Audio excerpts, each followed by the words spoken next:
tamso itema mapam chakra ai chumro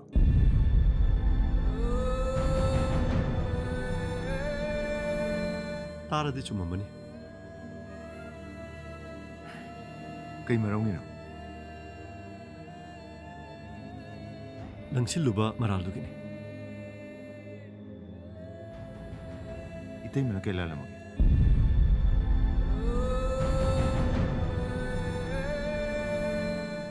सनाथोय मरम याम हंगनु मदुना पुनमकी अफबा ओइगनी pakhumdoi penma ngamde tamso habiyo itema bu yum jidai tandu krisi kai marongino सनाथोय करीगुंबा इमा इपाना पोपीरम इचिलिनाव सिंगी मरक्ता लमलान मी मौ अमना मरम ओइरगा खोय मसेंगी मरक्ता थाजबा मांगलबा नुक्सिनबा मांगलबदी माबु तांथुकीबा नतना तोपा लमी लेति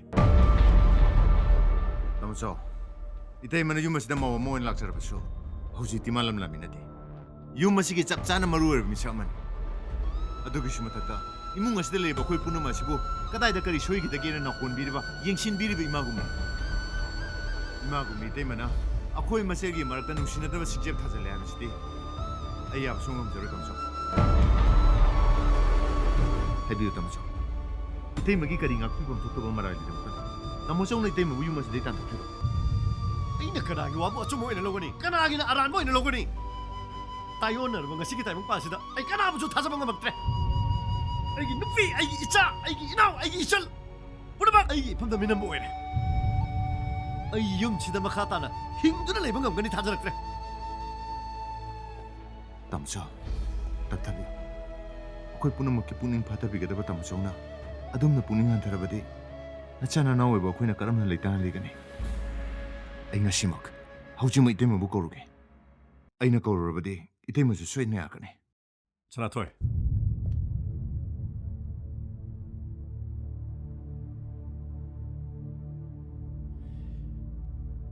ꯅꯪꯅ ꯃꯥꯕꯨ ꯀꯧꯒꯦ ꯈꯜꯂꯕꯗꯤ ꯀꯧꯔꯨꯆꯣ ꯀꯩꯁꯨ ꯀꯥꯏꯕ ꯂꯩꯇꯦ ꯅꯪꯒꯤ ꯑꯄꯥꯝꯕꯅꯤ ꯑꯗꯨꯕꯨ ꯀꯔꯤꯒꯨꯝꯕ ꯃꯥꯅ ꯌꯨꯝꯁꯤꯗ ꯍꯦꯛ ꯍꯜꯂꯛꯂꯕ ꯑꯩ ꯌꯨꯝꯁꯤ ꯊꯥꯗꯣꯛꯇꯨꯅ ꯆꯠꯈꯤꯅꯤ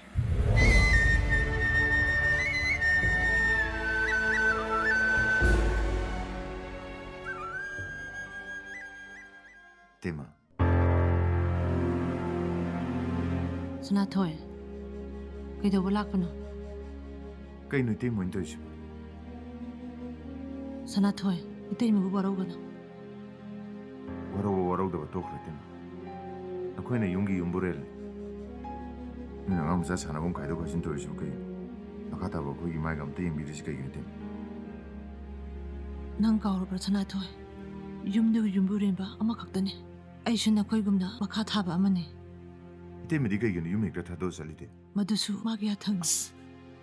kande dai tema angang mucha khana ba dongna ba ni ma wang mi kai ji ko law chasla ai tema bulo bulai ne chasla obai tema Sanathoi, ay zatlaroy. Nang ay buwaraw ka na.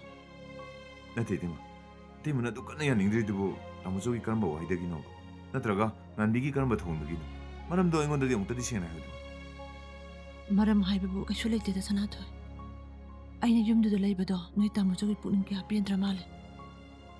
Noy tamusogi puning pienanaba, ay yumdu thadorok pa ne.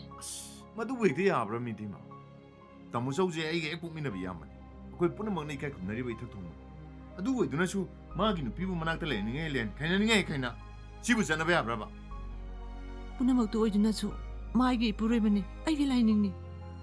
Nangina nayamba. iyamba phana wei duna su ithik siaw da ba miyo ba gi channel lon chakki wang malana thabak tora ga dine punchi chu bagi wana yengna boina lobu su ngoni Sanathoi!